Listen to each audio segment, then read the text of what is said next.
the best as in good, or the goodest cop versus the worst cop, or the most bad cop I've ever met or ever seen. Okay, this story is going to be about the goodest cop that I've ever met. Okay, and you guys are going to be surprised at the end of this story. Okay, because this cop was a local Acapulco police officer in uniform, and this is back when I owned my bar.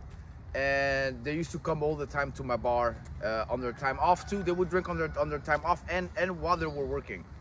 But this cop was like the most normal one, always smiling, always nice, always polite, always professional, just like overall like a nice guy. I even run into him a few times when he was off duty with his kids and shit. Like I've seen him with his wife, and like he had like 4 kids. So I actually run into him once. The last time I ran into him was when we were registering my daughter's birth certificate. I ran into him outside. He drove by with his kids in the car and everything. A beat up car, so it's not like he was making a lot. So it would seem that a guy like that is not making a whole lot of money, especially because of the way he would live and carry himself. Because I don't know if you guys know, but local police officers in Mexico are not allowed to take their guns home. They're supposed to leave it in the police department. They're not allowed to have their guns on them off duty. If they get caught by the state police or the federal authorities, they can get in trouble. So the point is that he was like probably, you know, on paper the goodest cop I knew. So I'm owning my bar. I have a gun. I own a gun like this big, 380 Locrin model, brand new, silver model. And you're allowed to have these guns in Mexico if they're registered. But I was trying to find something a little bigger, like a Beretta or something with a little bit more like, hey, here I am, you know, something to intimidate a little bit more. Also something for the bar.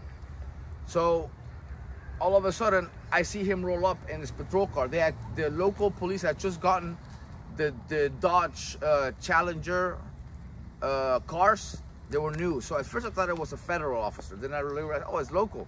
Then I see him in the car. And normally he would drive in the big trucks, you know, with everybody armed in the back. This time he was driving alone in a nice car. I was like, damn, you guys upgraded, huh? Nice. At first I thought you upgraded from like Force. I see that they gave you guys better cars.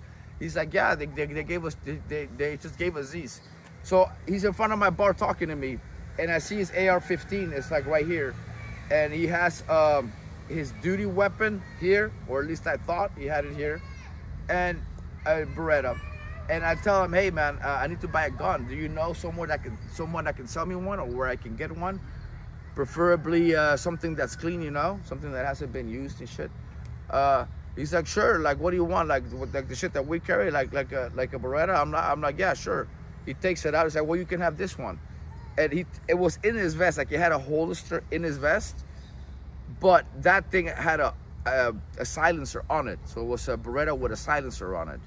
And he's like, I haven't used it yet, you know, like for 10K, 10,000 pesos at the time, it's yours. 10,000 pesos at the time is about, I don't know, like $600, $700 at the time, maybe in the coin exchange.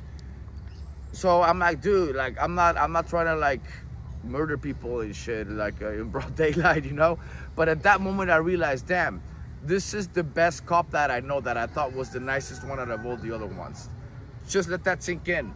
This guy was just willing to immediately sell me a gun with a silencer. And I'm like, and isn't that your duty gun? It's like, no, of course not. This gun is made to have a silencer on it. And then he took down the glove compartment and showed me his actual duty gun that we get robbed all the time, you know. That way if the bad guys rob me, they don't take my actual duty gun. I was like, I already knew that a lot of them used to get robbed. Actually, for like a long time, like half of the traffic cops were not carrying guns because they kept taking their guns. Like the narcos would be like, hey, I don't think you should have that shit. And they would just take their guns. So, yeah, but just imagine, this guy was actually the goodest cop I met in Mexico. And I'm going to make a story in the future. When it's done, it'll be linked here, okay, about the worst cop I ever met in Mexico. And I'm gonna end this video with that I'm gonna do a members only video on the first time I got kidnapped, but for that one you guys gotta go to members only.